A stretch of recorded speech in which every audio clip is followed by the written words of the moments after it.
Lawrence of Arabia, the most romantic British figure of our times, came safely through the perils of his famous desert campaign to meet death in a motor smash.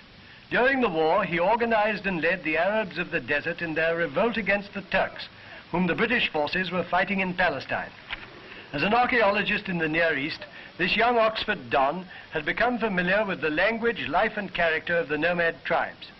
When the Arab revolt began, Lawrence was sent to act as a link with these highly irregular allies. On their fast camels, the desert raiders were a dangerous threat to the Turkish line of communications, and under Lawrence's daring leadership, they constantly attacked and disorganized the enemy.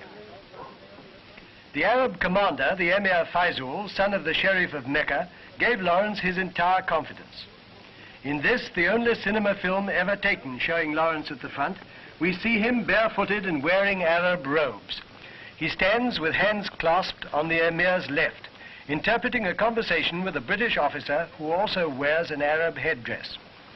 This revolt in the desert reached its climax in the capture of Damascus. It had been Lawrence's great ambition to set up an Arab empire under his friend Faizul. The refusal of the Allied governments to carry out this plan greatly embittered him.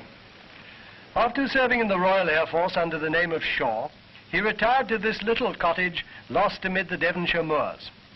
Here is Pat Knowles, his batman and only companion there. The same simplicity as marked the character of Lawrence in life was observed at his funeral. There was hardly anything to distinguish it from the burial of the humblest of his village neighbors. In this little country church of Morton, the service was held. A few of the distinguished people in public life who knew and admired Lawrence followed him to his grave. We see Mr. and Mrs. Winston Churchill and Lord Lloyd. Lawrence will be remembered as one of those brilliant but eccentric personalities who have so often served the British Empire well. His deeds were done amid the wastes of desert sand, but he sleeps in English earth.